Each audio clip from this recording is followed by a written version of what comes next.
The Abyss is coming for you. I want to talk about the amount of Abyss players that I saw this weekend and the amount of weird things that are coming across this variant, because there's a lot more going on here with Abyss than I initially thought. And I also want to talk about some of the cool things that I was hearing for day one out of Luxury. So let's dig on into this, shall we?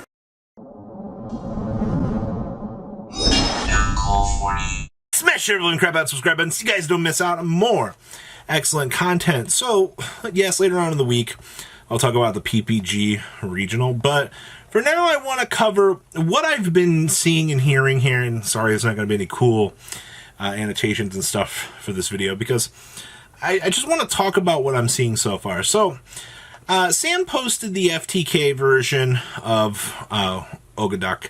A lot of people kind of knew that was coming because Bishi Bolkin rose in price. And then you kind of jumped back and forth a little bit here, and then we started to see some relatively interesting stuff. One of the lists I'll talk about later on today, it's going to be Zachariah's list.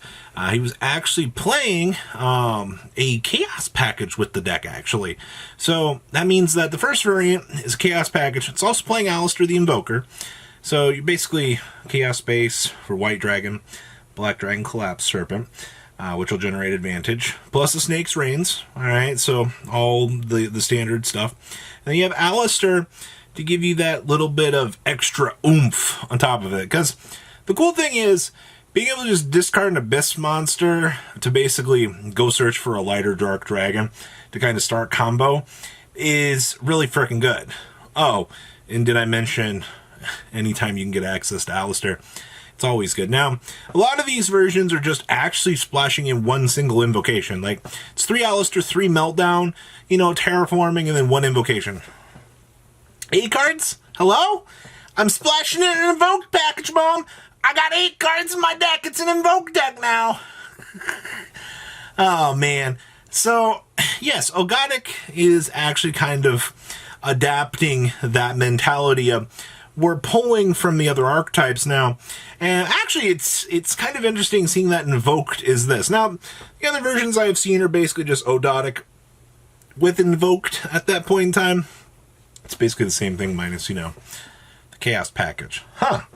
Maybe Zachariah is onto something with it. He did get a first and second place finish with the deck this weekend on local levels.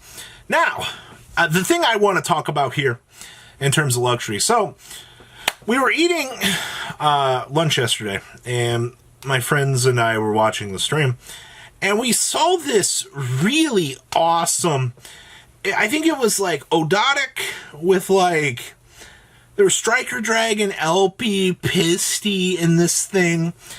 It was like 60 card Eldritch Ogdoadic, Rocket Tracer to blow up stuff. I don't know like how to really describe this homunculus creature to you guys. But watching it play was hilarious, because like it built a huge board. It used the reptilian Hydra to wipe the tokens off of the field. It basically just built this huge board, and then it was like you know like Conk, Scarlet, and like a bunch of other stuff, which is really great. All right, like this man took a wicked awesome 8-minute turn building this huge board through. I was genuinely intrigued, and then you know what happens? Draw for turn. Activate spell card. Red Eyes Fusion. You just lost? Man, you took 10 minutes to build that wicked ass cool board in a variant of like creation that I've never seen before. I was so intrigued. Just to have Snapcaster 5 frickin' thousand come down and go, where'd your field go, bro? Yeah, and guess what? The guy scooped his cards up. His field got broke by activate frickin' normal spell card Red Eyes Fusion. And it was great. It was beautiful. But I do want to say, from looking at that variant, that is really cool.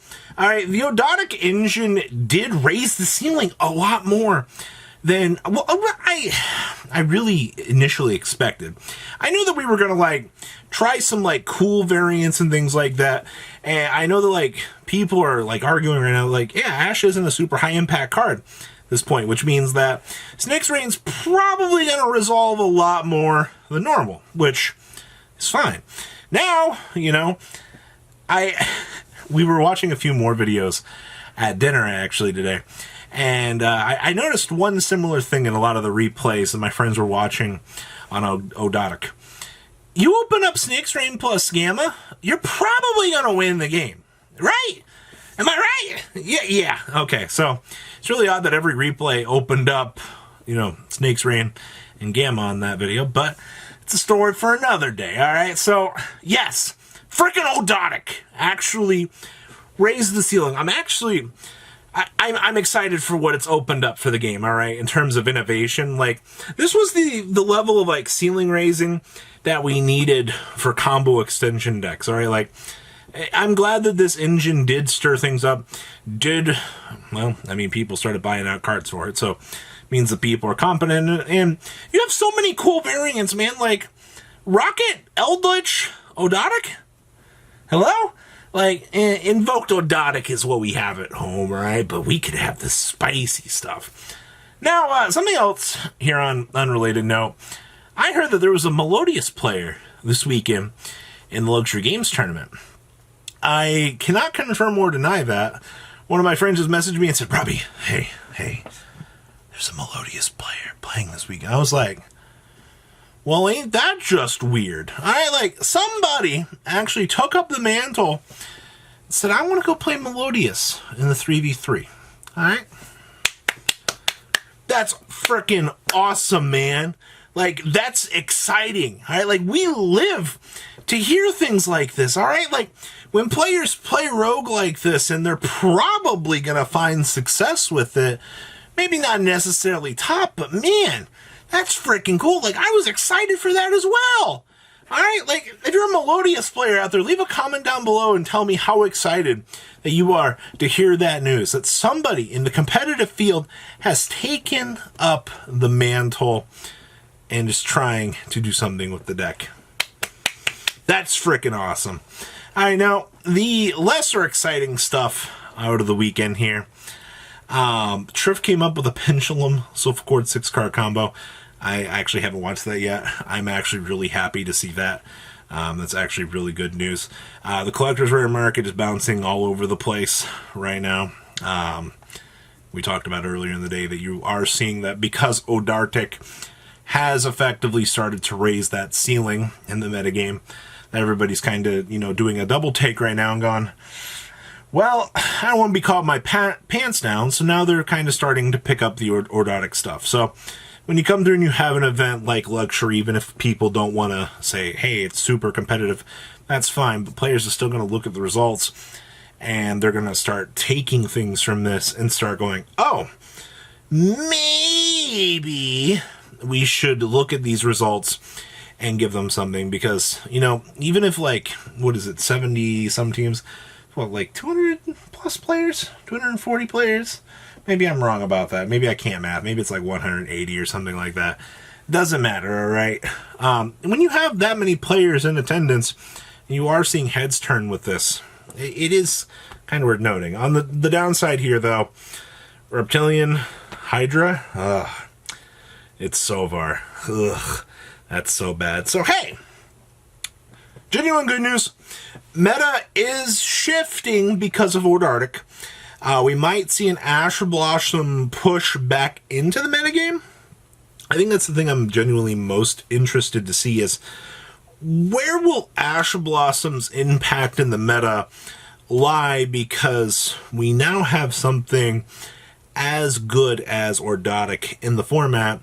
And I do make that comment, and I kind of do still stick by it. Like, you get Snake's Reign, Ash Blossom, you're like... Now, on the other hand here, if you do have the Gamma, well played, not well played. You deserve the win. Thank you. I well played. You are a better duelist than I, and it just is like that sometimes, all right? So, yeah, format's going somewhere, all right? About what I was expecting. So, hey, Lightning Overdrive will be out here in the end of the month. We can be excited for some change there. So what do you guys think about the shift in what Ogdoadic is, or or Ogdoadic, whatever you want to call it, the little abyss archetype. Let's bring you to the metagame. Smash your living crap out, subscribe button, leave a comment down below, tell me what you guys think, and I will see your beautiful faces back here later on in the day for some cool, awesome content. Peace out. Thank you, patrons, for making the ride never truly end. Without you guys' support, well, I would probably be doing Truffle Shuffle videos for a living. Guys, please check out VanCole40 for all of your Cardfight Vanguard content brought to you by MCole40. And if you are looking to pick up singles, check out mcolegames.com for your trading card game needs. Thanks for watching, everybody.